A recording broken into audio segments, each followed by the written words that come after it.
Hey everybody, we're back, and today I'm going to give you a little biography about Ronald Reagan. Yes, that's right. Last time we were together, we talked about how Ronald Reagan won the presidency in 1980, defeating the incumbent Jimmy Carter. But who was Ronald Reagan? Now, historians constantly rank Reagan around number 10 on the all-time greatest presidents, but he's consistently in the top 10. But who was this guy? Well, he was born on February 6th, 1911. He lived in the Midwest, moved around a lot. He was born in Illinois. His family lived in a lot of different locations. He grew up, unfortunately, with an alcoholic father, but he had a very positive influence on his life from his mother. Now, when he became an adult, he decided to become a radio broadcaster, and for a while he broadcasted baseball games until he went and tried out to be an actor, where he was hired and given a contract to be an actor. He spent the majority of his young life, his young adult life, as an actor, but he was never really a big star. Now, after Reagan kind of stopped making movies, he became the host of a weekly television theater put on by General Electric. And part of his job of working for General Electric was to travel the country. And he traveled the country by train, visiting General Electric factories all around the country. And while he did so, Reagan underwent a political transformation. See, from the moment he could vote, Reagan was a Democrat. He even voted in his first presidential election. He voted for Franklin D. Roosevelt. But as Reagan traveled the country and got to talk to the workers of the General Electric plants, Reagan started to transform into a more conservative individual. By going out and visiting these people and seeing America firsthand, he became more conservative than he had been in his early adult life. Now, in 1964, the Republican Party nominated Barry Goldwater for President of the United States of America.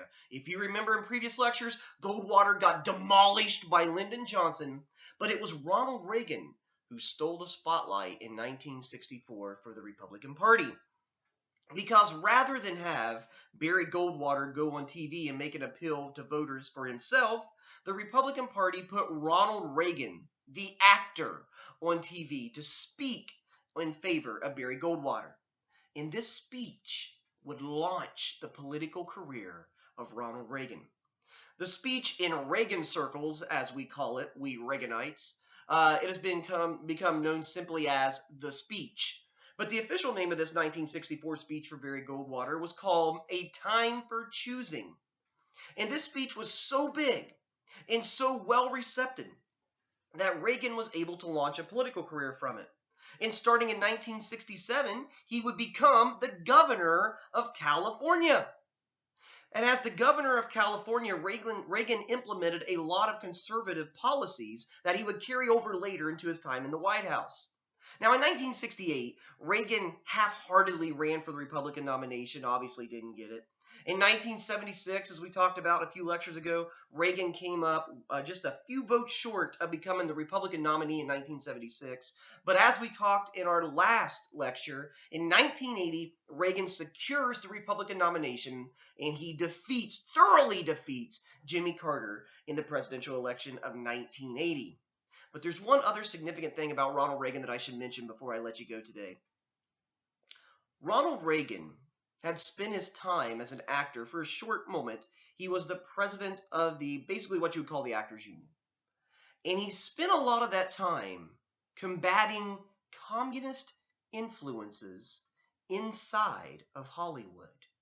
Now that will be significant because Reagan comes into office with a reputation of an anti-communist Cold War crusader. But he will also, because of that, be one of the very last presidents of the Cold War. So next time, we'll talk about some of Ronald Reagan's policies, and we'll talk about how he may have broke a curse, even though I don't really believe in curses. He may have broke a curse that hindered presidents for a long, long time. But we'll talk about that in the next lecture. And until next time, have a great day.